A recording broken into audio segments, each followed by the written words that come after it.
Welcome back to the Harmony Hub, presented by your friends at Memorial Connect. I'm Lamar Hampton, and today we're diving deep into a topic that every singer, actually every musician, needs to get straight if you want to really serve families with sensitivity and skill. That's the difference between funerals, memorials, and celebrations of life.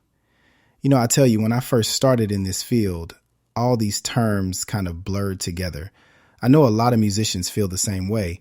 But once you've seen each one up close, you realize the expectations and the experience for everybody in the room are actually really different. So let's break this down. First, funerals.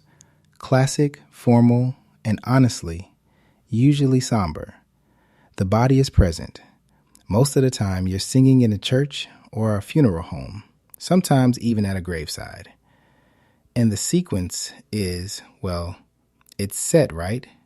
There's a certain ritual to it, often religious or cultural. Music in this space is woven around prayers and eulogies, helping folks process their grief right in the moment. There's not a lot of room for improvising. If the family wants Ave Maria or Amazing Grace, that's what you do, in that order, with a tone that matches the mood.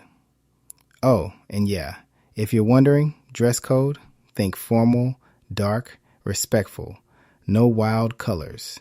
At least, that's what I tell my team. Now, switch gears a little. Memorial services, these happen after burial or cremation, so there's no body there. The timing is way more flexible.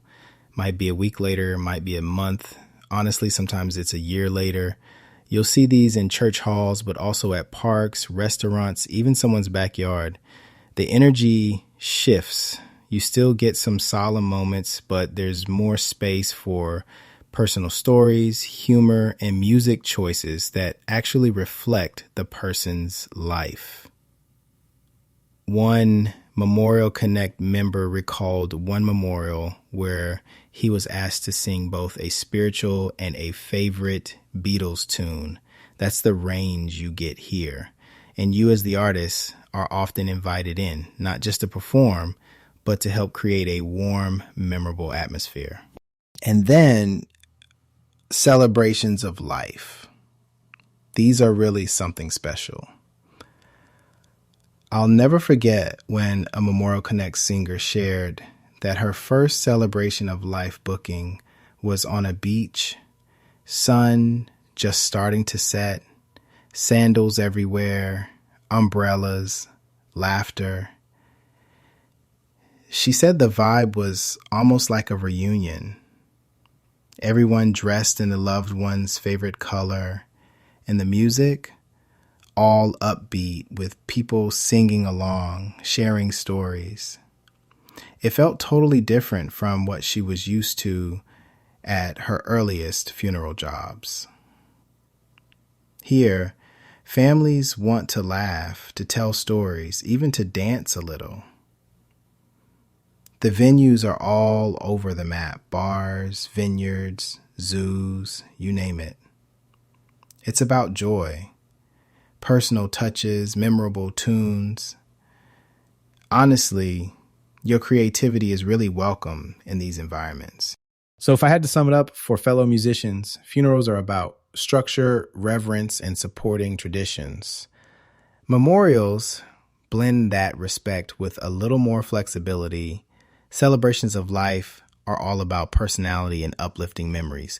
Understanding which event you're walking into will shape how you prepare, perform, and connect with every family. Now, once you've got a grip on the event type, let's talk about music, because if you ask me, song selection is where the magic or the awkwardness really happens. For funerals, it's straightforward. Classic hymns, elegant spirituals, maybe some soft classical if that fits the faith tradition. Families usually have a clear sense of what's appropriate, and it's not the time to freelance. Even if the grandkids want something modern, tradition usually wins out. Stick to the set list, keep arrangements as close to the original as possible, and support the ritual. Memorials, though, more leeway. Sometimes you'll get requests for sacred music mixed in with pop favorites or tunes the person just loved. Think Simon and Garfunkel, jazz, folk, maybe something in another language. Once, a member was asked to do Amazing Grace at a funeral, and a few weeks later, that same family called her back for her memorial service. Completely different vibe. This time it was What a Wonderful World. Same family, but a very different kind of closure. So, if you're performing at a memorial, definitely check if they want you to share a memory, lead a sing-along, or improvise with guest musicians. You might play a bigger role in setting the mood than you're used to. Now, celebrations of life, this is where you as a performer can really shine. I've been at celebrations where lively didn't just mean up-tempo. It meant audience participation, theme songs, group karaoke, and sometimes totally custom lyrics that tell the person's story. It's not uncommon for families to say, just read the room and have fun with it. And honestly, that's an opportunity. If you're comfortable stepping out from behind the music stand, in this space, creativity is welcomed. You might even be collaborating with guests or leading everyone in their loved one's favorite tune. I gotta add though, the flexibility isn't unlimited. You always need to check with the family about what's off limits and keep an eye on the mood. Sometimes celebrations start upbeat but get tender unexpectedly, and you gotta be ready to pivot from dance tunes back to something gentle. It's about reading the moment and respecting the story that's being told. Okay, so now you know what event you're going into and you've got a set of songs, but let's talk about the nuts and bolts of being ready. This is where professionalism really sets you apart. Job 1, always clarify with the family or planner. What kind of service is it? Where is it? And what vibe are they hoping for? You'd be surprised how many miscommunications come from just not asking the right questions at the start. That's something we touched on a couple episodes ago. Communication is everything. Preparation goes beyond the music. You got to scope out the venue, meet the officiant, check your sound setup early. For non-traditional spaces, and you'll see a lot of those, especially with pet celebrations, make sure you're adapting, whether that's prepping a portable speaker or bringing unplugged options as a backup. Speaking of pet celebrations, I still smile thinking of a Memorial Connect member who performed at a pet celebration of life in the park. Kids, bubbles, gentle acoustic tunes, some of the dog's, quote, favorite songs. Yes, apparently the dog had a playlist. The family really appreciated that level of personalization and that the singer took time to bond with everyone before performing. That kind of attention, those little details, matter just as much as vocal chops or musicianship. Last thing, and I can't stress this enough, bring empathy into every part of your work. Whether it's a highly traditional funeral or a rowdy celebration of life, being sensitive to the moment and the family's needs is what makes you memorable for all the right reasons.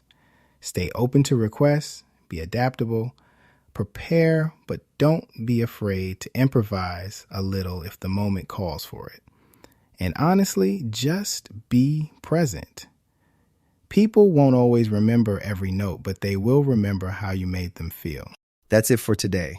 I hope it helps you serve families with real confidence and heart, whatever the occasion. Catch you next time on Harmony Hub, where we're all about healing, hope, and honoring lives through song.